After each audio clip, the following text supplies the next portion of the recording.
Hello, my dear students. Welcome to Adhyatman Institute. I am Naveen Jain, your mathematics faculty. जैसा कि आप सबको पता है कि अध्यात्मन इंस्टीट्यूट ने आपके लिए टर्म 1 की तैयारी के लिए एक टेस्ट सीरीज चालू की हुई है। उसी टेस्ट सीरीज की श्रृंखला में 8वें नंबर का जो पेपर है सब्जेक्ट मैथमेटिक्स का यूनिट 2 का, जिसका नाम है मैट्रिसेस एंड डिटर्मिनेंट, उसका सॉल्यूशन हम आज के इस वीडियो में देखेंगे। तो स्टार्ट करते हैं सबसे पहले फर्स्ट क्वेश्चन से। देखो, सबसे पहले फर्स्ट क्वेश्चन में आपसे पूछा गया है कि इनमें से कौन सा स्टेटमेंट इनकरेक्ट है। इनमें से कौन सा स्टेटमेंट इनकरेक्ट है? पहला स्टेटमेंट है अ मैट्रिक्स ए। एक मैट्रिक्स दी हुई है आपको A इज इक्वल टू 3। इसका जो ऑर्डर है, इस मैट्रिक्स का जो ऑर्डर है वो 1 क्रॉस 1 है। इस मैट्रिक्स का जो ऑर्डर है वो 1 क्रॉस 1 है। और क्या ये स्केलर मैट्रिक्स है? ऑब्वियसली ए के एलिमेंट है और वो नॉन जीरो एलिमेंट है, इसलिए ये स्केलर मैट्रिक्स है। स्केलर मैट्रिक्स की सबसे पहले आपको डेफिनेशन पता होनी चाहिए कि ऐसी डायगोनल मैट्रिक्स जो कि जिसके डायगोनल एलिमेंट्स सेम हो, जैसे कि ये सेकंड ऑप्शन में आपका 2 क्रॉस 2 का आपको एक स्केलर मैट्रिक्स दिया हुआ है, तो ये मैट्रिक्स भी स्केलर मैट्रिक्स है क्योंकि इसके जो डायगोनल एलिमेंट्स हैं, दोनों एलिमेंट्स वो सेम है। डायगोनल एलिमेंट्स की वैल्यूज जो होनी चाहिए वो सेम होनी चाहिए, तब जाके आपकी मैट्रिक्स जो है वो स्केलर मैट्रिक्स बनेगी। डायगोनल एलिमेंट्स के अलावा जो भी एलिमेंट्स है वो सब जीरो होने चाहिए। थर्ड ऑप्शन में ये एक 3 क्रॉस 3 की मैट्रिक्स है, यानी कि इसका ऑर्डर 3 है, स्क्वायर मैट्रिक्स है, number of rows and number of columns same है और डायगोनल एलिमेंट्स नॉन जीरो हैं। डायगोनल एलिमेंट्स जो हैं वो सारे के सारे नॉन जीरो हैं और सेम है, √3 एंड √3, और बाकी सारे एलिमेंट्स जीरो हैं, इसलिए ये भी एक ऑर्डर 3 की स्केलर मैट्रिक्स है। लेकिन इस ऑप्शन में हमें दिया गया है कि क्या ये स्केलर मैट्रिक्स नहीं है, नॉट वर्ड और दिया हुआ है, इसलिए ये वाला ऑप्शन क्या हो जाएगा? रॉन्ग ऑप्शन हो जाएगा। इसलिए यहां से इनकरेक्ट ऑप्शन कौन सा हो गया? Option number C. तो इस तरीके से आपको इस ऑप्शन को टिक करना था। तो सबसे पहले फर्स्ट 1 क्रॉस 1 ऑर्डर किए, ऑर्डर इसका 1 है और ये एक स्केलर मैट्रिक्स है, ये भी एक स्केलर मैट्रिक्स है और ये भी एक स्केलर मैट्रिक्स है। तीनों ही स्केलर मैट्रिक्स हैं। स्केलर मैट्रिक्स वो होती है जिसके डायगोनल एलिमेंट्स जो हैं वो सेम हो। चलिए नेक्स्ट क्वेश्चन की तरफ बढ़ते हैं। Question number 2। क्वेश्चन नंबर 2 में आपसे कहा गया है which of the following statement is correct. देखो, प्रीवियस क्वेश्चन में आपसे इनकरेक्ट स्टेटमेंट पूछा था, इस क्वेश्चन में आपसे करेक्ट स्टेटमेंट को पूछा गया है कि तो आपको इसमें क्या निकालना है? करेक्ट स्टेटमेंट निकालना है। तो फर्स्ट स्टेटमेंट को देखते हैं। Diagonal matrix is also scalar matrix. क्या डायगोनल मैट्रिक्स स्केलर मैट्रिक्स होती है क्या? डायगोनल मैट्रिक्स स्केलर मैट्रिक्स होती है क्या? तो देखो, डायगोनल मैट्रिक्स क्या होती है? डायगोनल मैट्रिक्स की डेफिनेशन ये होती है कि उसके डायगोनल एलिमेंट्स नॉन जीरो हो। डायगोनल एलिमेंट्स क्या हो? नॉन जीरो हो, लेकिन जरूरी नहीं है कि वो सारे सेम हो। वो सारे के सारे क्या हो? जरूरी नहीं है कि वो सारे के सारे सेम हो। तो ये एक डायगोनल मैट्रिक्स है, लेकिन ये स्केलर मैट्रिक्स नहीं है। ये डायगोनल है लेकिन स्केलर मैट्रिक्स नहीं है। तो क्या diagonal matrix is also scalar matrix? Scalar matrix जो है वो होती है जिसके सारे एलिमेंट्स क्या हो? सेम हो। तो इसका मतलब ये एक करेक्ट स्टेटमेंट हो गया। सेकंड स्टेटमेंट में देखते हैं, आइडेंटिटी मैट्रिक्स इज ये एक इनकरेक्ट स्टेटमेंट हो गया। ये एक इनकरेक्ट स्टेटमेंट है। जरूरी नहीं है हर एक डायगोनल मैट्रिक्स आपका स्केलर मैट्रिक्स हो। उसके बाद सेकंड स्टेटमेंट में देखते हैं, identity matrix is a particular case of scalar matrix. Identity matrix जो है स्केलर मैट्रिक्स का कोई पर्टिकुलर केस है क्या? तो आइडेंटिटी मैट्रिक्स को हम लिखते हैं आई से, और आई का रिप्रेजेंटेशन करते हैं हम कुछ इस तरीके से। अगर मैं 3 क्रॉस 3 ऑर्डर की लेता हूं कोई मैट्रिक्स, तो डायगोनल एलिमेंट्स जो हैं वो सारे के सारे जीरो हो जाएंगे, डायगोनल एलिमेंट्स 1 हो जाएंगे और बाकी के सारे एलिमेंट्स जो हैं वो क्या हो जाएंगे? जीरो हो जाएंगे। तो यहां से देखो, जो डायगोनल एलिमेंट्स हैं वो सारे के सारे 1 है और सेम भी हैं। और स्केलर मैट्रिक्स में क्या होना चाहिए? सारे डायगोनल एलिमेंट्स क्या होने चाहिए? सेम होने चाहिए। इसलिए ऑप्शन बी जो है वो करेक्ट ऑप्शन हो गया और ऑप्शन ए जो था वो इनकरेक्ट ऑप्शन था। ऐसे ही ऑप्शन सी को देख लेते हैं। Scalar matrix is not a diagonal matrix. भाई, स्केलर मैट्रिक्स जो होगी वो डायगोनल मैट्रिक्स तो होगी ही होगी। ये देखो, ये एक स्केलर मैट्रिक्स है, इसके सारे के सारे एलिमेंट्स जो हैं वो सेम है और डायगोनल एलिमेंट्स क्या है? नॉन जीरो है। इसका मतलब ये क्या हो गई? ये एक डायगोनल मैट्रिक्स हो गई। इससे प्रीवियस वाले क्वेश्चन में भी जो तीनों एग्जांपल्स दिए हुए थे वो स्केलर मैट्रिक्स के थे, और हर एक स्केलर मैट्रिक्स डायगोनल मैट्रिक्स तो होगी ही होगी, क्योंकि स्केलर मैट्रिक्स की जो डेफिनेशन है उसका स्टार्टिंग क्या होता है कि ऐसी डायगोनल मैट्रिक्स जिसके डायगोनल एलिमेंट सेम हो वो स्केलर मैट्रिक्स होती है। तो स्केलर मैट्रिक्स जो है वो डायगोनल मैट्रिक्स होगी, ये हमेशा ट्रू होगा। Is not a diagonal matrix, ये हमेशा फॉल्स होगा। तो ये भी एक इनकरेक्ट स्टेटमेंट हो गया। उसके बाद null matrix can not be a square matrix. Null matrix मतलब जिसके सारे एलिमेंट्स क्या हो, जीरो हो। नल का मतलब क्या होता है, जीरो। तो जीरो मैट्रिक्स क्या स्क्वायर मैट्रिक्स नहीं हो सकती? क्या हो सकती है? 2x2 की ये जीरो मैट्रिक्स है और ये स्क्वायर मैट्रिक्स है, और नल मैट्रिक्स भी है, सारे एलिमेंट जीरो भी हैं, स्क्वायर भी है। तो ये भी स्टेटमेंट क्या हो गया, फॉल्स स्टेटमेंट हो गया। इसका मतलब हमारा करेक्ट स्टेटमेंट क्या हुआ, ऑप्शन नंबर बी। चलिए move on to the third question. Next question है आपका, आपको ये बताना है कि एक मैट्रिक्स है A is equal to A I J. एक मैट्रिक्स दी हुई है आपको A is equal to A I J, is a matrix of order 4x5। इस मैट्रिक्स का आपको ऑर्डर दिया हुआ है 4x5, और आपको ये बताना है then the diagonal elements of A। Diagonal elements क्या होंगे इसके? तो देखो ये जो मैट्रिक्स है ये एक 4x5 ऑर्डर की मैट्रिक्स है। ए आई जे जो मैट्रिक्स है इसका ऑर्डर 4x5 है। तो नंबर ऑफ रोज और नंबर ऑफ कॉलम्स जो है वो इक्वल नहीं है। नंबर ऑफ रोज जो है वो नंबर ऑफ कॉलम्स के इक्वल नहीं है। और जब रो और कॉलम ही इक्वल नहीं होंगे, रो और कॉलम ही इक्वल नहीं होंगे, तो डायगोनल तो निकलेगा ही नहीं, क्योंकि डायगोनल हमेशा निकलता है केवल स्क्वायर मैट्रिक्स का। तो इसलिए इसका डायगोनल जो है वो एग्जिस्ट ही नहीं करेगा। इसलिए इसका करेक्ट ऑप्शन हो गया option number D, does not exist या do not exist. Next question पे बढ़ते हैं, क्वेश्चन नंबर 4। क्वेश्चन नंबर 4 में क्या कहा है, if a matrix A I J 2x2 order की एक मैट्रिक्स है, वेयर ए आई जे जो आई और जे है उसके बारे में इंफॉर्मेशन दी हुई है कि आई अगर जे के इक्वल नहीं है तो 1 होगा, आई अगर जे के इक्वल है तो एलिमेंट 0 होगा। Then the A square is equal to, तो सबसे पहले मैट्रिक्स बना लेते हैं हम। मैट्रिक्स ए हमें दी हुई है ए आई जे, जो कि है किस ऑर्डर की, 2x2 ऑर्डर की। ठीक है, तो यहां से हम एलिमेंट की वैल्यू लिख लेते हैं। देखो यहां पर सबसे पहले A11 आएगा, A12 आएगा, फिर A21 आएगा और A22 आएगा। 1 मतलब first row first column, first row second column, second row first column, second row second column. ठीक है, अब इनकी वैल्यूज लिख लेते हैं। यहां पर फर्स्ट केस में देखो आई और जे जो है दोनों सेम है। जब दोनों सेम है तो एलिमेंट की वैल्यू 0 हो जाएगी, इसलिए इसकी वैल्यू हम 0 रख देते हैं। 1 और 2 नॉट इक्वल, तो यहाँ एलिमेंट की वैल्यू 1 हो जाएगी, यहाँ पर भी नॉट इक्वल इसलिए 1 हो जाएगी, और फिर यहाँ पर 0 हो जाएगी। तो जो मैट्रिक्स है वो हो जाएगी 0 1 1 0। अब हमें निकालनी है ए स्क्वायर। हमें क्या निकालना है, ए स्क्वायर, यानी कि आपको निकालना है 0 1 1 0 और मल्टीप्लाई करना है इसको अगेंस्ट इसी मैट्रिक्स के साथ में 0 1 1 0 के साथ में।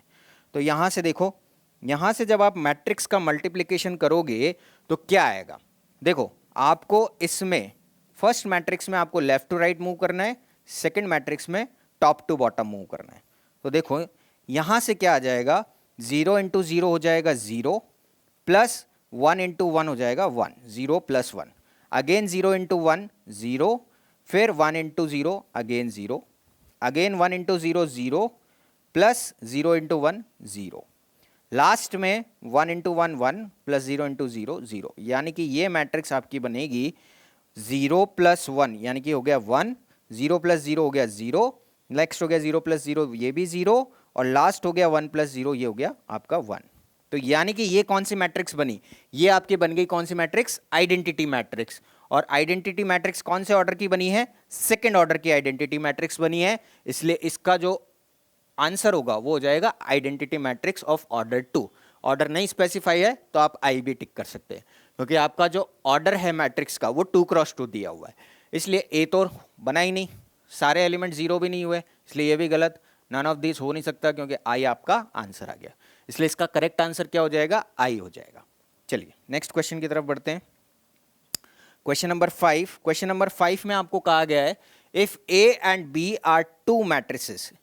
आपको दो मैट्रिसेस दी हुई है ए और B, such that A plus B and A B, A plus B भी और ए बी जो दोनों हैं आर बोथ डिफाइंड, ये दोनों डिफाइंड है।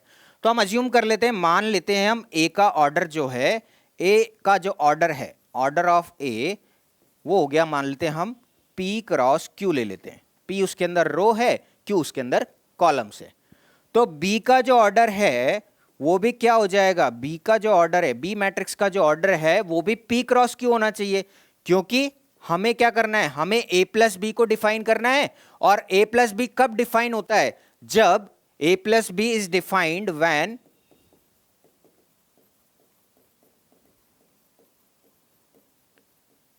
number of rows and columns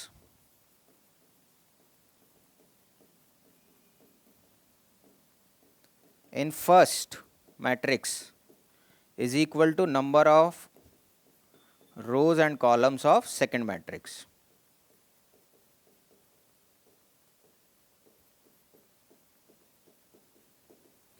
पहली मैट्रिक्स का जो रोज एंड कॉलम है वो दूसरी मैट्रिक्स के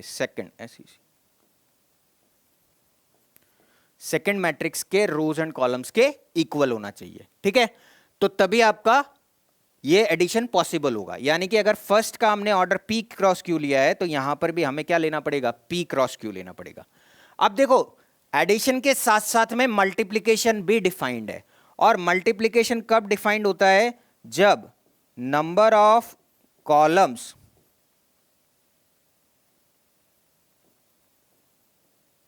इन A इज इक्वल टू क्या होना चाहिए, number of rows in B। Column जो है A के अंदर वो B के अंदर रो के इक्वल होने चाहिए, तभी आपका मैट्रिक्स मल्टीप्लिकेशन डिफाइन होगा। मैट्रिक्स मल्टीप्लिकेशन कब डिफाइन होगा, जब नंबर ऑफ कॉलम्स जो मैट्रिक्स A के अंदर है वो number of rose matrix B के अंदर होने चाहिए, तभी आपका मैट्रिक्स मल्टीप्लिकेशन डिफाइन होगा। तो उस केस में हमारे पास यहां पर देखो, ये तो है आपके पास में रोज, और सेकंड जो अल्फाबेट होता है वो किसको रिप्रेजेंट करता है, कॉलम को रिप्रेजेंट करता है। तो यहां से आपके पास Q जो है वो किसके इक्वल आ जाना चाहिए, P के इक्वल आ जाना चाहिए। तो यानी कि मैं लिख सकता हूं P is equal to Q, यानी कि अगर मैंने order P cross Q assume किया था तो मैट्रिक्स A का जो ऑर्डर बन गया वो क्या बन गया, P क्रॉस P, और मैट्रिक्स Q का जो ऑर्डर बन गया वो भी क्या बन गया, P क्रॉस P, क्योंकि Q की वैल्यू तो क्या है, P ही है। तो मैंने Q को किससे रिप्लेस कर दिया, P से रिप्लेस कर दिया। यानी कि जो मैट्रिक्स दोनों आ रही है आपके पास, वो दोनों कौन सी मैट्रिक्स आई, number of rows and number of columns क्या हो गए, दोनों के अंदर सेम हो गए। सेम हो गए इसका मतलब क्या हो गया, ये एक स्क्वायर मैट्रिक्स हो गई। तो यानी कि A and B are square matrices, A and B are square matrices of same order. हाँ, ऑर्डर हमें नहीं पता है कि उसका ऑर्डर क्या होगा, क्योंकि हमने ऑर्डर एक रैंडम वैल्यू लिया है, और हो सकता है ऑर्डर 2 हो सकता है ऑर्डर 3 हो सकता है ऑर्डर 4 हो। तो उस केस में आपका ऑप्शन जो करेक्ट ऑप्शन हो जाएगा वो ऑप्शन नंबर बी हो जाएगा, कि ए और बी जो है वो स्क्वायर मैट्रिक्स है जिनका कि ऑर्डर क्या है, सेम है। समझ में आ गई बात। चलिए आगे बढ़ते हैं नेक्स्ट क्वेश्चन की तरफ। क्वेश्चन नंबर 6, क्वेश्चन नंबर 6 में दे रखा है total number of possible matrices of order 3। Matrix का ऑर्डर दे रखा है आपको 3 विद ईच एंट्री 2 और 0। देखो ऑर्डर 3 दिया हुआ है, इसका मतलब ये एक स्क्वायर मैट्रिक्स हो गई। कौन सी मैट्रिक्स हो गई, स्क्वायर मैट्रिक्स। स्क्वायर मैट्रिक्स हो गई तो इसका ऑर्डर क्या हो गया, 3 क्रॉस 3 हो गया। Square matrix of order 3 cross 3। तो नंबर ऑफ एलिमेंट्स कितने हो गए, नंबर ऑफ एलिमेंट्स हो गए इसके अंदर 9। नंबर ऑफ एलिमेंट्स कितने हो जाएंगे, 3 क्रॉस 3 यानी कि 9 एलिमेंट्स। ठीक है, अब हर एक एलिमेंट को हम या तो 2 से रिप्लेस कर सकते हैं या 0 से रिप्लेस कर सकते हैं। यानी कि हमारे पास हर एक एलिमेंट को रिप्लेस करने के लिए कितनी चॉइसेस है, 2 चॉइसेस है। यानी कि मेरे पास कितने नंबर ऑफ पॉसिबल मैट्रिसेस बनेंगे, so number of possible matrices जो बनेंगे वो बनेंगे 2⁻⁹, क्योंकि हमारे पास 2 चॉइसेस हैं, दो हमारे पास 2 चॉइसेस हैं, या तो हम 2 से फिल कर सकते हैं या 0 से फिल कर सकते हैं। और ये जो है ये किसको रिप्रेजेंट कर रहा है, नंबर ऑफ एलिमेंट्स को रिप्रेजेंट कर रहा है। ठीक है, तो यहां से आपके पास 2⁻⁹ यानी कि 2⁻⁹ होता है 512 मैट्रिसेस बन सकती है। कितनी मैट्रिसेस बन सकती है? 512 मैट्रिसेस बन सकती है। इसलिए ये ऑप्शन रॉन्ग हो गया, ये भी रॉन्ग हो गया, ये भी रॉन्ग हो गया। केवल करेक्ट ऑप्शन कौन सा हो गया? Option D. तो ऐसी कितनी मैट्रिसेस पॉसिबल है आपके लिए? ऐसी 512 मैट्रिसेस पॉसिबल है ऑर्डर 3 की, जिनका हर एक एलिमेंट या तो 2 हो सकता है या 0 हो सकता है। ठीक है, समझ में आ गई बात? चलिए आगे बढ़ते हैं नेक्स्ट क्वेश्चन की तरफ। Question number 7। क्वेश्चन नंबर 7 में कहा है इफ 2x + y दो मैट्रिसेस दी हुई है और बीच में आपके इक्वल टू का साइन लगाया हुआ है। दो मैट्रिसेस दी हुई है और बीच में आपके इक्वल टू का साइन लगाया हुआ है और आपको x और y की वैल्यू कैलकुलेट करनी है। तो देखो अगर दोनों मैट्रिक्स इक्वल है तो हम क्या कर देते हैं? कॉरस्पॉन्डिंग एलिमेंट्स को इक्वेट कर देते हैं। तो कॉरस्पॉन्डिंग एलिमेंट्स का मतलब हो गया फर्स्ट a11 जो है वो इधर की साइड a11 के इक्वल होगा, इधर की साइड जो a22 है वो इधर a22 के इक्वल हो जाएगा, है ना। ऐसे ही ये वाला जो एलिमेंट है ये इसके एलिमेंट हो जाएगा, इक्वल हो जाएगा, और ये वाला जो एलिमेंट है ये इसके इक्वल हो जाएगा। ठीक है, तो यहां से कॉरस्पॉन्डिंग एलिमेंट्स को जब हम इक्वेट करेंगे तो हमारे पास 4 इक्वेशंस बन जाएंगी। क्या क्या? 2x + y जो है वो 7 के इक्वल है, 4x जो है लेफ्ट साइड में 4x जो है वो 7y - 13 के इक्वल है, 5x - 7 जो है वो y के इक्वल है, और 4x जो है वो x + 6 के इक्वल है। अब देखो इन चारों इक्वेशन में इसमें भी x और y इन्वॉल्व है, इसमें भी x और y इन्वॉल्व है, इसमें भी x और y इन्वॉल्व है। केवल लास्ट वाली इक्वेशन ऐसी है जिसमें x इन्वॉल्व है। तो इसको मैं सॉल्व कर लेता हूं, यानी कि मैं क्या कर लेता हूं, यहां से 4x = x + 6 है, तो यहां से मैं x को एक तरफ ले लेता हूं और कांस्टेंट को दूसरी तरफ, यानी कि 3x = 6। तो x = कितना हो जाएगा? 6/3। ये आंसर कितना आ गया आपके पास? 2। तो x की कितनी वैल्यू आ गई आपके पास में? 2। अब ये x की वैल्यू इन तीनों में से किसी भी इक्वेशन में रख दो, सबसे सेम आएगा। तो चाहे हम फर्स्ट में रखें, यहां पर हम x की वैल्यू अगर 2 रखते हैं तो 2 × 2 = 4 + y = 7। This implies that y = 7 - 4 यानी कि 3। तो y की वैल्यू कितनी आ गई आपके पास में? 3 आ गई। चाहे तो आप यहां से निकाल सकते हैं, 5 × 2 = 10 - 7। अगर आप यहां से निकालना चाहते हैं तो 5 × 2 माइनस का 7 = y, यानी कि 10 - 7 = y, यानी कि 3 = y। तो y की वैल्यू हमेशा क्या आएगी? सेम ही आएगी। तो x की वैल्यू आ गई आपके पास में 2 और y की वैल्यू आ गई 3। तो करेक्ट ऑप्शन हो गया ऑप्शन नंबर बी। ठीक है, समझ में आ गई बात? चलिए आगे बढ़ते हैं नेक्स्ट क्वेश्चन की तरफ। नेक्स्ट है choose the correct answer in the following question. इस क्वेश्चन में हमें करेक्ट आंसर को चूज करना है। If a and b are symmetric matrices, देखो a और b को क्या दे रखा है? सिमेट्रिक दे रखा है। सिमेट्रिक की क्या कंडीशन होती है? सिमेट्रिक की कंडीशन होती है अगर a सिमेट्रिक मैट्रिक्स है तो वो मैट्रिक्स और उसका ट्रांसपोज क्या होना चाहिए? सेम होना चाहिए। ऐसे ही b भी अगर सिमेट्रिक है तो b और b का ट्रांसपोज क्या आना चाहिए? सेम आना चाहिए। अब हमें बताना है कि ab - ba जो है वो क्या होगा। अब हम क्या करें? ab - ba इसका ट्रांसपोज कैलकुलेट कर लेते हैं। ab - ba का ट्रांसपोज निकाल लेते हैं।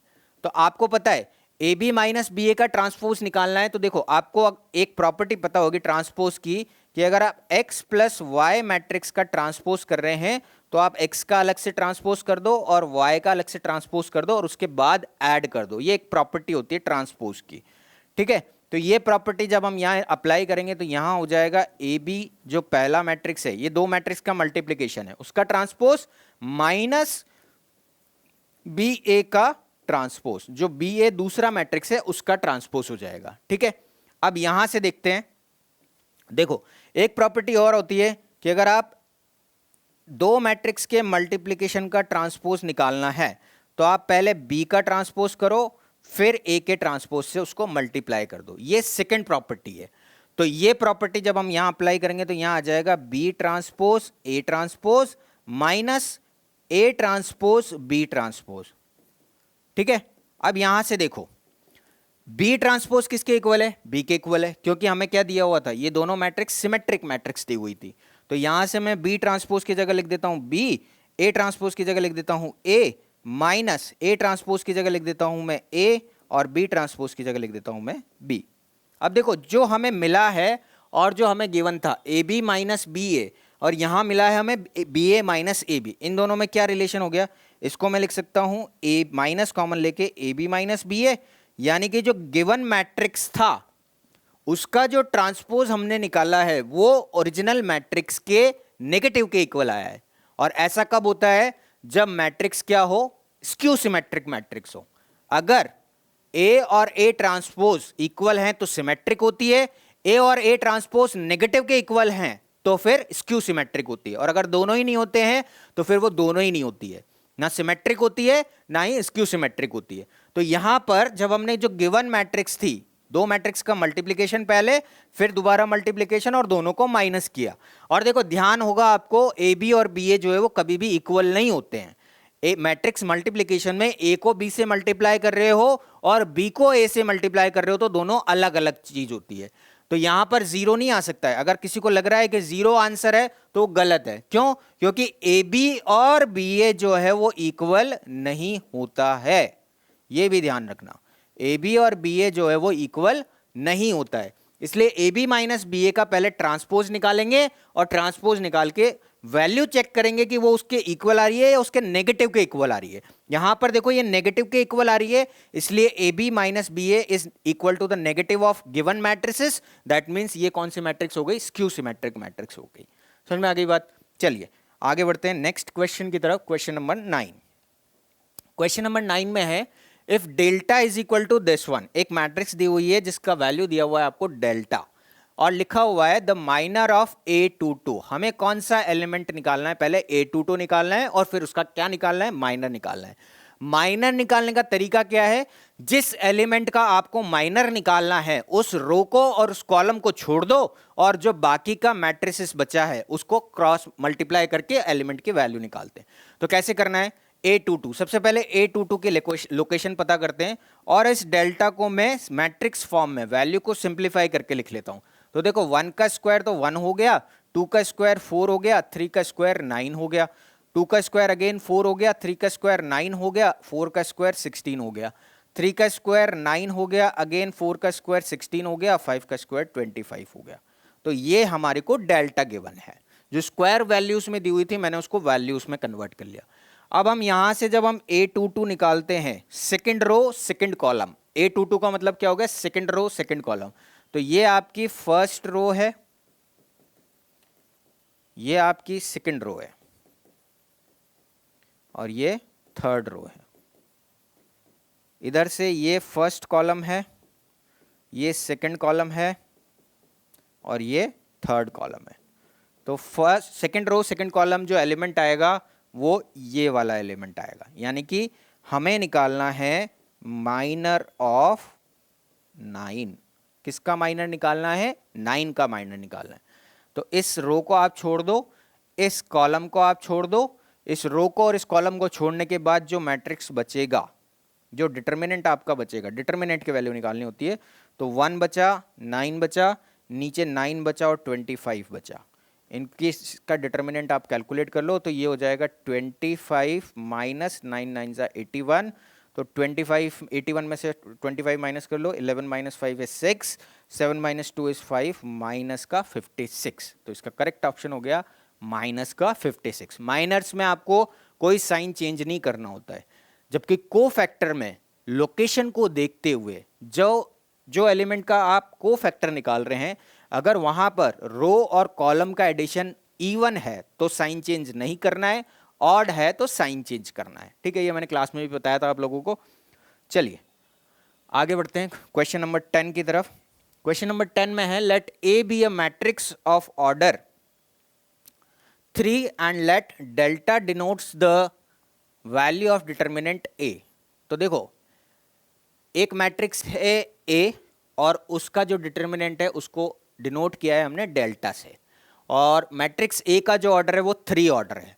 ठीक है, देन डिटर्मिनेंट ऑफ -2a। पहले तो देखो मैट्रिक्स आपको दी हुई है ए और इसका ऑर्डर दिया हुआ है आपको क्या, 3 क्रॉस 3। मैट्रिक्स का ऑर्डर क्या दिया हुआ है आपको, 3 क्रॉस 3 दिया हुआ है, यानी कि यहाँ पर कितने एलिमेंट्स हैं, 9 एलिमेंट्स हैं, 1 2 3 अगर मैं एलिमेंट्स की फॉर्म में लिखूँ तो A11, A12, A13, 21, 22, 23 और 31, 32 और 33, ये 9 एलिमेंट्स हैं। अब हमें क्या निकालना है, हमें डिटर्मिनेंट निकालना है -2a का। तो देखो डिटर्मिनेंट की प्रॉपर्टी होती है कि अगर देखो डिटर्मिनेंट ऑफ ए क्या है, आपको डिटर्मिनेंट ऑफ ए दिया हुआ है डेल्टा, ये किसके इक्वल दिया हुआ है, डेल्टा के। तो अगर आप इसको किसी कांस्टेंट से मल्टीप्लाई करके फिर डिटर्मिनेंट निकाल रहे हो, तो जो कांस्टेंट से आपने मल्टीप्लाई किया है, यानी कि हमने किससे मल्टीप्लाई किया है, -2 से मल्टीप्लाई किया है, और जो इस मैट्रिक्स का ऑर्डर है, ऑर्डर क्या है इसका 3 है, तो उसकी पावर लगा दो 3 और उसके बाद में लिख दो आप जो उसका ओरिजिनल डिटर्मिनेंट था। ये आपको पता होगा कि अगर आप किसी कांस्टेंट से, प्रॉपर्टी होती है अगर determinant of k of A निकाल रहे हो तो वो क्या होता है, k raised to the power n multiplied by determinant of A, where n is order of matrix A जो है वो, सॉरी n जो है वो मैट्रिक्स ए का ऑर्डर है, ठीक है। तो इस प्रॉपर्टी को यूज करते हुए यहां पर क्या आ जाएगा, यहां पर आ जाएगा आपके पास में -2 की पावर 3 अगर आप करोगे तो पहली चीज तो साइन माइनस का लगेगा, और 2 की पावर 3 जो होता है वो 8 होता है, इसलिए माइनस का 8 डेल्टा। तो इसका करेक्ट आंसर आ जाएगा माइनस का 8 डेल्टा। समझ में आ गई बात। चलिए next question, question number 11। The matrix, ये एक आपको मैट्रिक्स दी हुई है और इसका ये इन्वर्टिबल है, ये इन्वर्टिबल मैट्रिक्स है। इन्वर्टिबल मैट्रिक्स है यानी कि इन्वर्टिबल मैट्रिक्स कब होती है, इन्वर्टिबल तब होती है जब उसका डिटर्मिनेंट जो है वो क्या हो जाए, वो जीरो हो जाए, वो नॉन जीरो हो जाए, सॉरी। कोई भी मैट्रिक्स इन्वर्टिबल तब होती है जब उसका डिटर्मिनेंट जो है वो नॉन जीरो हो। तो हम इसका डिटर्मिनेंट निकाल लेते हैं। डिटर्मिनेंट निकालने के लिए मैं इसको फर्स्ट रो से एक्सपांड कर देता हूं।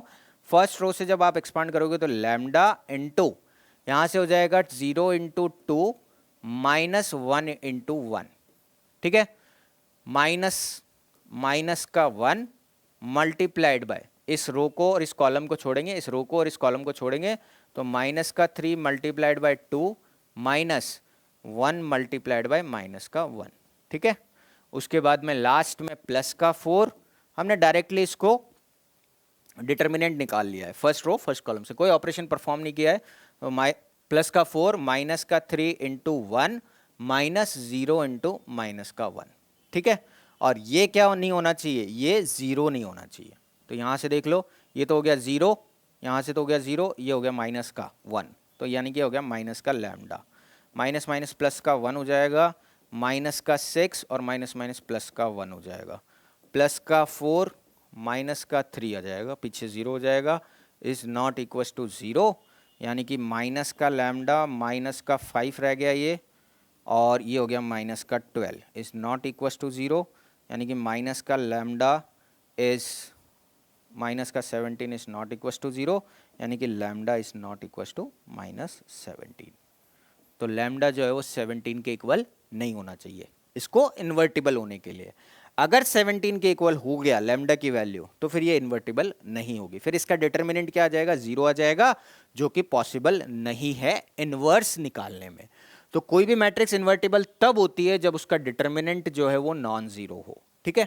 तो यहां से हमने मैट्रिक्स का डिटर्मिनेंट निकाल लिया और उसको नॉन जीरो कर दिया। चलिए नेक्स्ट क्वेश्चन की तरफ बढ़ते हैं, क्वेश्चन नंबर 12। क्वेश्चन नंबर 12 में दिया हुआ है इफ x इंटू सॉरी दो डिटर्मिनेंट दिए हुए हैं। तो देखो यहां पर मैट्रिक्स नहीं दी है, डिटर्मिनेंट्स इक्वल दिए हैं। अगर मैट्रिक्स दी हुई होती तो हम डायरेक्टली कॉरस्पॉन्डिंग एलिमेंट्स को इक्वल कर देते, लेकिन यहां डिटर्मिनेंट दिया हुआ है। तो इसका डिटर्मिनेंट निकाल लेता हूं मैं। पहला जो डिटर्मिनेंट है वो है x, 2, 18 और x, और जो दूसरा डिटर्मिनेंट है वो है 6, 2, 18 और 6। यहां से जब इसका डिटर्मिनेंट निकालोगे तो आएगा x² माइनस का 36, और यहां से आएगा 36 माइनस का 36। ये -36 से -36 कैंसल आउट हो जाएगा, तो यहां से बचेगा आपके पास x² इज इक्वल टू 36, यानी कि x जब आप निकालोगे तो देखो जब आप रूट ले रहे हो तो रूट लेते टाइम हमेशा ध्यान रखा करो प्लस और माइनस दोनों वैल्यू आती है, प्लस का 6 भी आएगा और माइनस का 6 भी आएगा। अगर आप यहाँ x की जगह 6 रखते हो तो भी डिटर्मिनेंट इक्वल रहेंगे, और माइनस का 6 रखते हो तब भी डिटर्मिनेंट इक्वल रहेगा। इसलिए ऑप्शन इसका करेक्ट ऑप्शन रहेगा डी। केवल 6 या केवल -6 नहीं होगा, 6 और -6 दोनों होंगे। ठीक है, समझ आ गई बात। चलिए नेक्स्ट क्वेश्चन की तरफ बढ़ते हैं। Question number 13, if area of triangle is 35 square unit, area of triangle जो है वो 35 स्क्वायर यूनिट्स है विद वर्टिसेस 2 और -6। तो हम एरिया का फॉर्मूला लगा देते हैं। अगर आपको ट्राइंगल के वर्टिसेस दिए हुए हो तो आप डिटर्मिनेंट से ट्राइंगल का एरिया निकाल सकते हो। कैसे निकालते हैं? हाफ इंटू 2 -6 5 4 के 4 1 1 1। ठीक है, तो ये हो जाएगा इसका एरिया। अब यहां से जब आप एरिया कैलकुलेट करोगे तो ये आना चाहिए 35 के इक्वल। लेकिन ध्यान क्या रखना है? ध्यान ये रखना है कि एरिया जो है वो +35 भी हो सकता है और -35 भी हो सकता है। इसलिए हमें प्लस और माइनस, एरिया -35 नहीं होगा, जो डिटर्मिनेंट की वैल्यू निकल के आएगी ना वो -35 भी हो सकती है। तो जब ये डिटर्मिनेंट की वैल्यू अगर -35 निकल के आएगी तो हम क्या बोलेंगे कि उसका एरिया जो है वो 35 स्क्वायर यूनिट है। ठीक है, तो हमें कंसिडरेशन में प्लस और माइनस दोनों लेना है, क्योंकि जब आप डिटर्मिनेंट की वैल्यू निकाल रहे हो तो वो +35 आएगी, तब भी हम बोलेंगे कि एरिया जो है वो 35 स्क्वायर यूनिट आया। और अगर डिटर्मिनेंट की वैल्यू -35 आई तब भी हम बोलेंगे कि उसका एरिया 35 स्क्वायर यूनिट है। तो हमें जो वैल्यू लेनी है डिटर्मिनेंट की वो +-35 दोनों लेनी है। यहां से जब हम इसको सॉल्व करेंगे तो मैं फर्स्ट रो से इसको एक्सपांड कर देता हूं। तो 2 × 4 - 4 माइनस माइनस प्लस का 6, 5 × 1 5, 1 × k माइनस का k, और प्लस का 1 इंटू ये हो जाएगा 5 4 जा 20 माइनस का 4k, और इज इक्वल टू इस 2 को मैं इधर ले आता हूं तो यहां से हो जाएगा +-70। ठीक है, अब ये तो हो गया 0, ये हो गया 6 5 जा 30 माइनस 6k प्लस का 20 माइनस का 4k इज इक्वल टू +-70, और यहां से ये हो जाएगा 50 minus 10k is equal two plus और -70। अब हमें दोनों केस कंसिडर करने हैं, इसलिए मैं दोनों केस ले लेता हूं। एक बार लेता हूं 50 minus 10k is equal two plus का 70, यानी कि माइनस का 10k is equal to 70 minus 50, यानी कि k is equal to minus का 10k is equal to 20। This implies that k is equal to minus का 2। एक वैल्यू तो आई है आपके पास k की वैल्यू माइनस का 2, और दूसरी वैल्यू और निकाल लेते हैं। तो यहाँ से आएगा 50 minus 10k is equal to minus का 70, इसका मतलब हो गया माइनस का 10k is equal to minus का 70 माइनस का 50, यानी कि माइनस का 10k हो गया माइनस के 120 के इक्वल। यहाँ से k आ जाएगा आपके पास 12 के इक्वल। तो देखो k तो आया प्लस का 12 और एक आया माइनस का 2, तो दो वैल्यूज जो प्लस का 12 और माइनस का 2 है वो ये है, तो ऑप्शन डी करेक्ट हो गया। समझ में आ गई बात। चलिए नेक्स्ट क्वेश्चन है क्वेश्चन नंबर 14, इसको करते हैं। The minors of -4 and 9 and the cofactors of -4 and 9। आपको -4 और 9 के माइनर भी निकालने हैं और कोफैक्टर भी निकालने हैं। तो देखो -4 है इस लोकेशन पर, यानी कि ये हो गया 8 2 1, और 9 जो है वो इस लोकेशन पर, ये हो गया A33, third row third column. ठीक है, तो हमें माइनर निकालना है। पहले हम दोनों के माइनर निकाल लेंगे।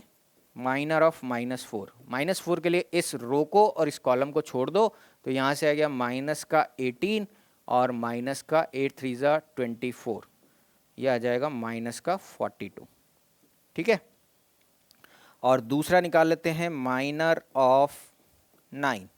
9 के लिए थर्ड रो और थर्ड कॉलम को छोड़ दिया, तो यहाँ से आ जाएगा माइनस माइनस प्लस का 5 और माइनस 4 2 जा 8, तो 8 - 5 आएगा माइनस का 3। ठीक है, अब देखो जब आप को फैक्टर निकाल रहे हो तो आपको क्या ध्यान रखना है, बस यहाँ पर हम को फैक्टर्स निकाल लेते हैं। को फैक्टर्स, तो को फैक्टर्स जो है 4 का, यहाँ पर देखो -4 जो है इनका रो और कॉलम का एडिशन कितना है, सेकंड रो फर्स्ट कॉलम, यानी कि ऑड नंबर आ रहा है, ऑड नंबर आ रहा है तो साइन चेंज कर दो। तो को फैक्टर ऑफ 4 जो है वो इसका साइन चेंज हो जाएगा, यानी कि माइनस की जगह प्लस का हो जाएगा, प्लस का 42।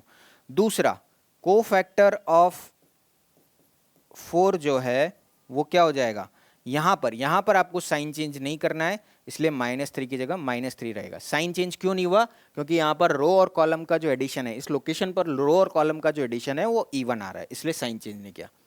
तो इसका मतलब कौन सा आंसर होना चाहिए? -42 -3 और प्लस का 42 और -3। तो ये वाला ऑप्शन वो ऑप्शन है जहां पर ये चारों वैल्यूज मैच कर रही है। अब देखो, इसको ऑप्शन से भी कर सकते हो।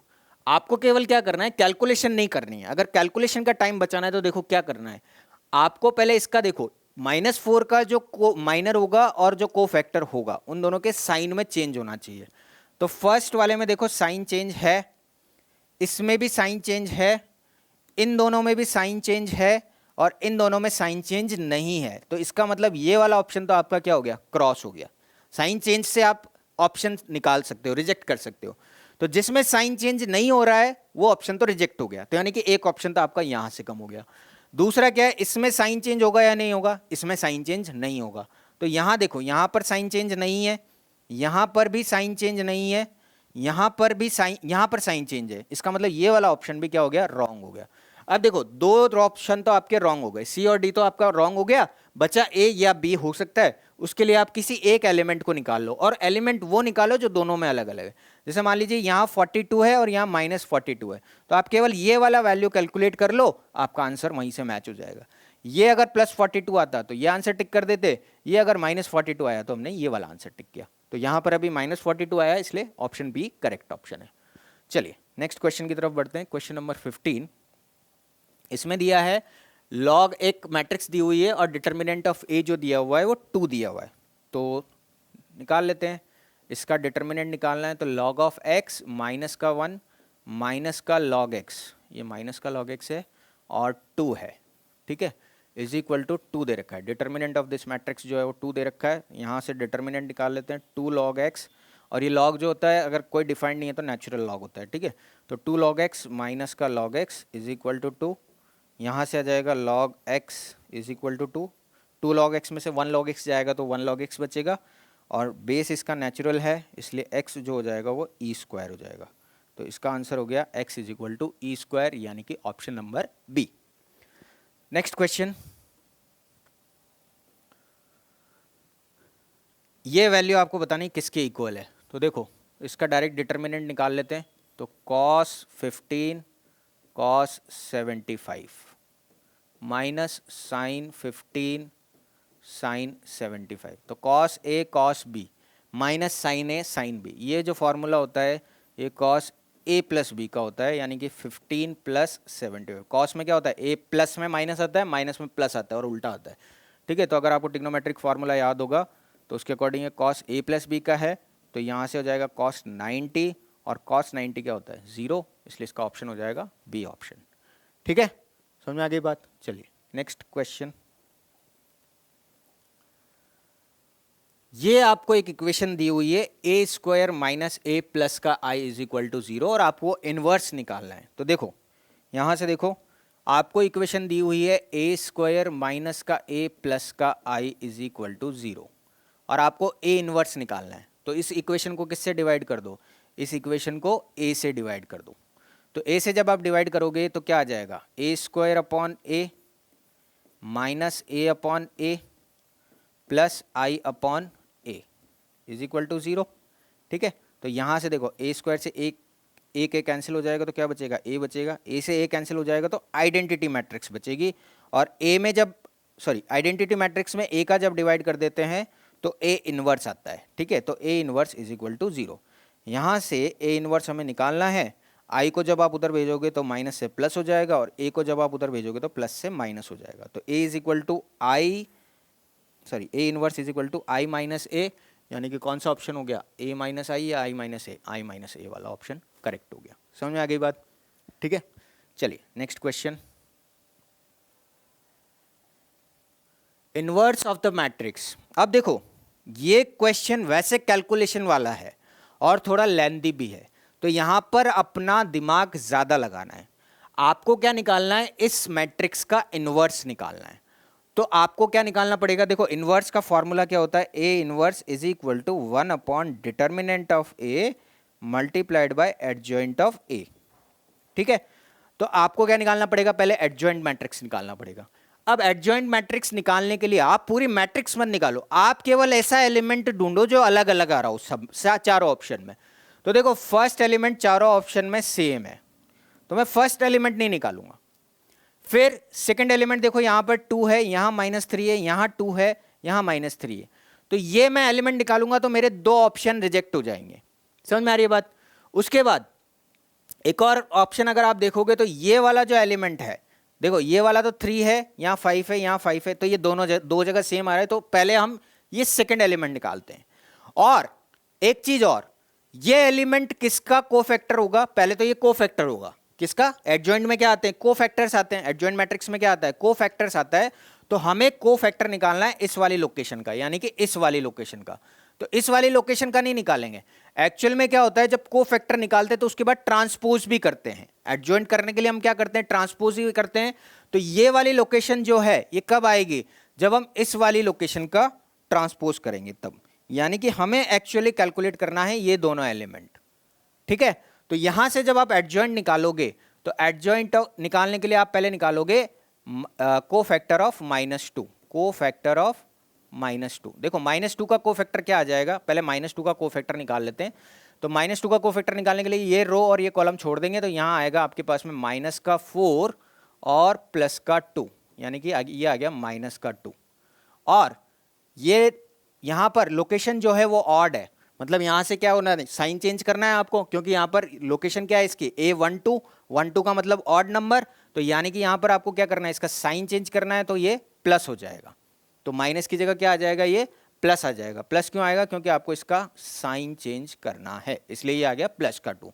ऐसे ही आप कोफैक्टर निकालो, कोफैक्टर ऑफ -4। -4 में भी हमें माइनस लोकेशन जो है वो 2 1 है, अगेन ऑड नंबर है तो माइनस लगाना ही पड़ेगा। और इस रो को छोड़ दो, इस कॉलम को छोड़ दो, तो यहाँ से आ गया -2 और हो गया 0, -2 -0। तो देखो -2 -0 हो गया, ये हो गया +2 अगेन। तो देखो वो मैट्रिक्स जिसके, अब देखो जब आप एडजॉइंट निकालोगे तो एडजॉइंट निकालने के लिए जो आपने कोफैक्टर निकालने, पहली लोकेशन पर, सेकंड लोकेशन पर आपके पास आ गया 2, थर्ड लोकेशन पर, फोर्थ लोकेशन पर अगेन 2 आ गया, फिफ्थ पर, सिक्स्थ पर, सेवंथ पर, 8 पर, 9 पर, इसका आपको ट्रांसपोज करना होता है। हालांकि इस लोकेशन, इस केस में आपके पास दोनों एलिमेंट सेम आ रहे हैं, तो ये ट्रांसपोज करने के बाद भी सेम आएगा। तो ऐसा मैट्रिक्स ढूंढो जिसके अंदर ये वाला एलिमेंट जो है वो 2 2 आ रहे हो, दोनों एलिमेंट्स क्या आ रहे हो, 2 2 आ रहे हो। तो देखो इसमें ये तो 2 आ रहा है, लेकिन ये गलत है, ये नहीं आ रहा, इसका मतलब ये वाला ऑप्शन क्या हो गया, रॉन्ग हो गया। यहाँ पर 2 आ ही नहीं रहा, तो ये भी गलत हो गया, ये वैसे ही गलत हो जाएगा क्योंकि यहाँ पर 2 नहीं आ रहा। और यहाँ पर देखो, यहाँ पर 2 और 2 दोनों आ रहे हैं, इसलिए ये वाला ऑप्शन करेक्ट हो जाएगा।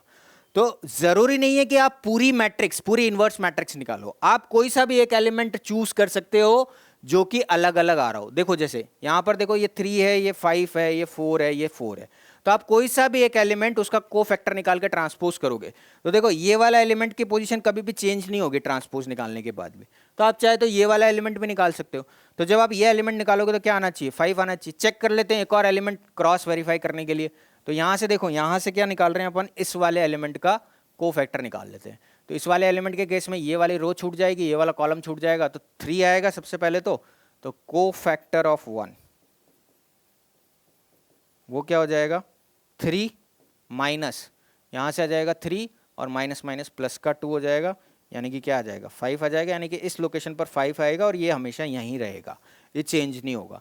इसका मतलब तो हमें सारे एलिमेंट निकालने पड़े ऐसा कोई ज़रूरी नहीं है, आपको चारों ऑप्शन देखने हैं और देख के डिसाइड करना है कि आप कौन सा एलिमेंट निकालना चाहते हो। लेकिन एलिमेंट निकालने से पहले यह भी ध्यान रखना, जो भी आप माइनर या कोफैक्टर निकालते हो उसका ट्रांसपोज जरूर करते हैं हम इनवर्स निकालने के लिए। एडजॉइंट निकालने के लिए आप क्या निकालते हो, एडजॉइंट निकालने के लिए आप इसका क्या करते हो, ट्रांसपोज जरूर करते हो। माइनर कोफैक्टर जो मैट्रिक्स आती है उसका ट्रांसपोज करना पड़ता है। तो ना तो डिटर्मिनेंट निकालो आप, क्योंकि ये सब टाइम वेस्ट होगा, इन सब में क्या होगा, आपका टाइम वेस्ट हो जाएगा। और डिटर्मिनेंट निकालोगे तो जो भी आएगा वो उससे डिवाइड कर देना। तो डिटर्मिनेंट चाहो तो निकालना, डिटर्मिनेंट निकाल सकते हो। इस केस में डिटर्मिनेंट जो है वो 1 आ रहा होगा, इसलिए वो डिवाइड नहीं हो रहे। अगर कुछ और आ रहा होता तो 5 को डिवाइड करने के बाद में या किसी और को डिवाइड करने के बाद में आ जाता। ठीक है, तो ये हो गया आपका next question, question number 18। 19th पर चलते हैं। Assume X Y Z W and P R the matrices. कुछ मैट्रिसेस दी हुई है आपको जिनके ऑर्डर दिए हुए हैं।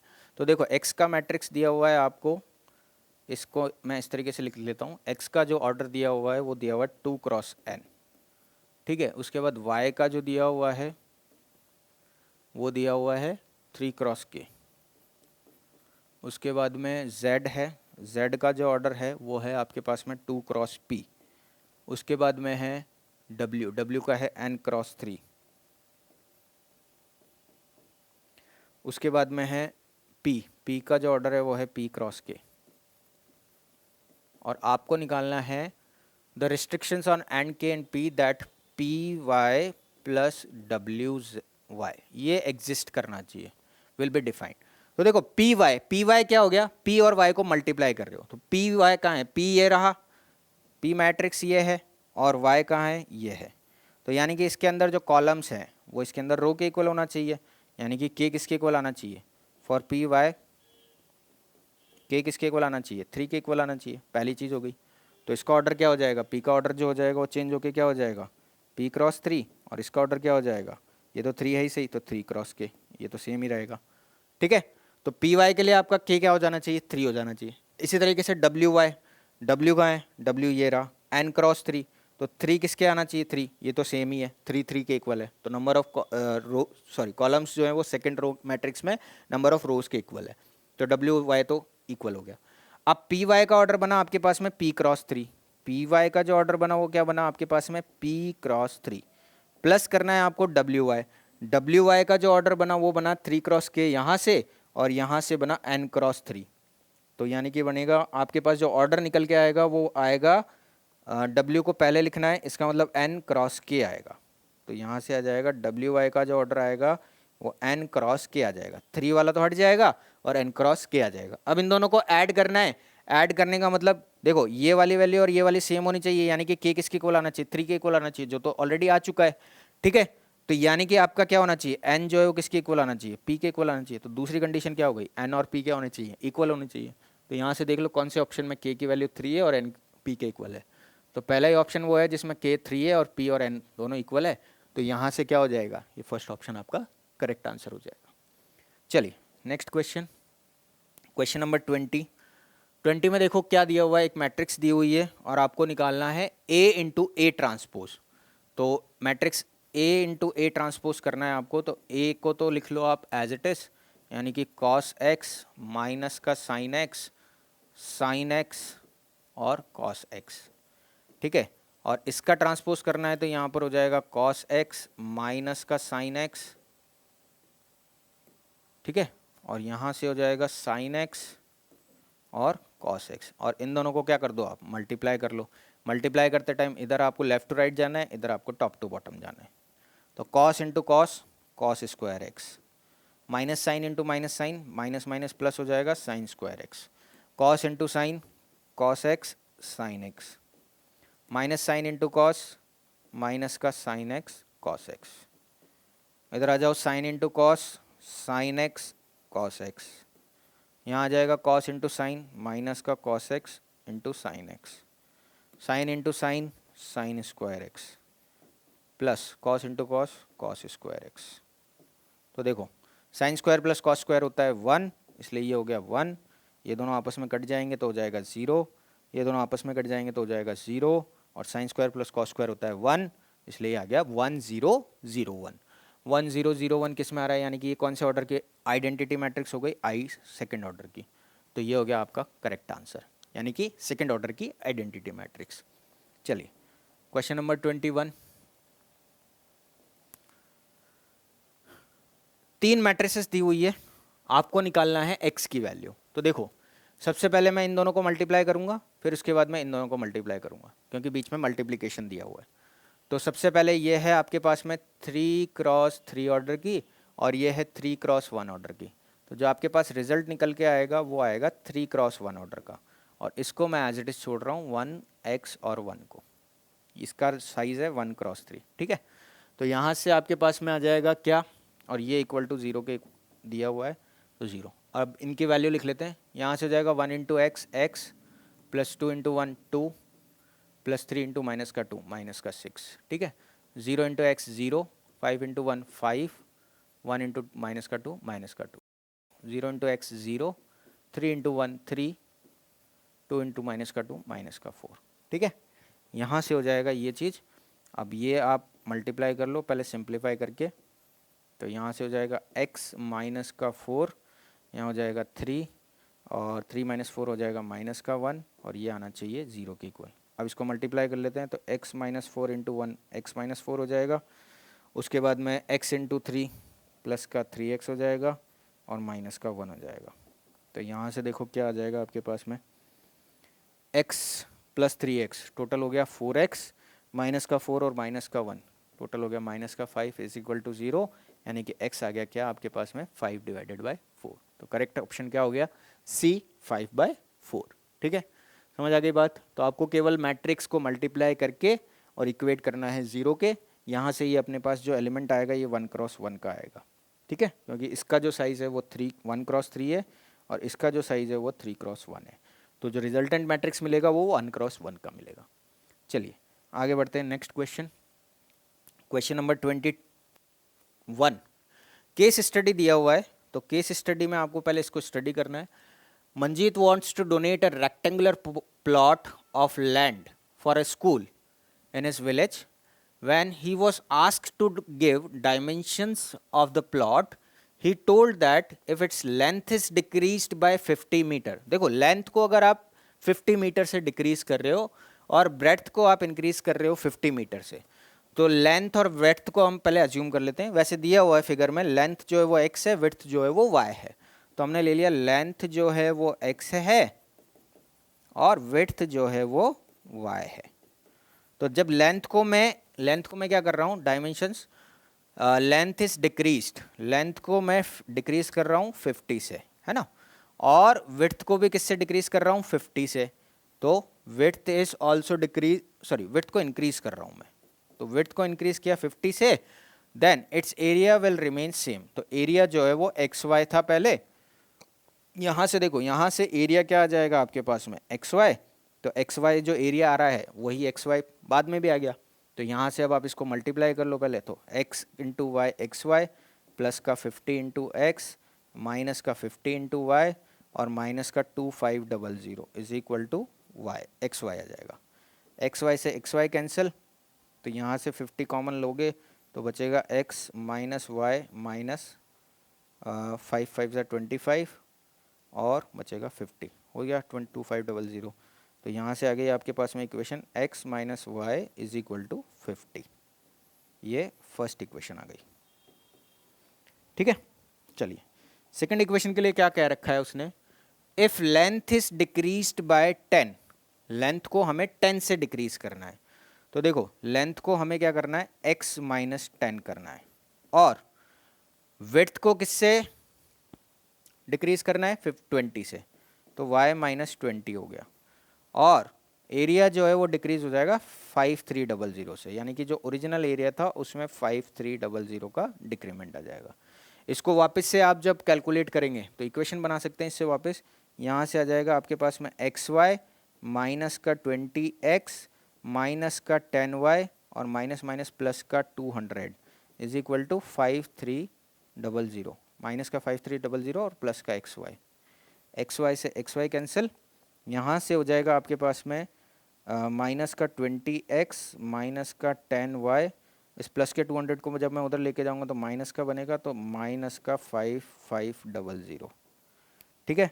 तो यहाँ से माइनस कैंसिल और 20 भी कॉमन आ रहा है, सॉरी 10 कॉमन आ रहा है, तो 2x plus Y is equal to 10 common आ रहा है इसलिए 550। तो देखो दूसरी इक्वेशन बनी आपके पास में 2x plus Y is equal to 550। तो एक तो बनी x minus Y is equal to 50 और दूसरी बनी 2x plus Y is equal to 550। इन दोनों को आप चाहे तो यहीं पर सॉल्व भी कर लेते हैं साथ के साथ, चाहे तो आप मैट्रिक्स से सॉल्व करें, चाहे आप ऐसे सॉल्व करें, जैसी भी आपकी चॉइस है उस अकॉर्डिंग आप सॉल्व कर सकते हैं, क्योंकि ऑब्जेक्टिव पेपर है तो ऑब्जेक्टिव पेपर में आप कैसे भी सॉल्व कर सकते हो। डायरेक्ट अगर आप सॉल्व करोगे तो यहाँ से y कट जाएगा, तो अगर मैं सॉल्यूशन भी इसका यहाँ पर लिखना चाहूँ तो क्या आ जाएगा 2x प्लस एक्स 3x हो जाएगा, 3x इज इक्वल टू 600 हो जाएगा, this implies that x is equal to 200। तो x की वैल्यू अगर 200 आ गई तो y की वैल्यू कितनी आ जाएगी, यहाँ पर अगर मैं y की वैल्यू रखूँगा तो 200 minus Y is equal to 50, यानी कि y इज इक्वल टू 150। तो x और y सब आ गए अब अपने पास।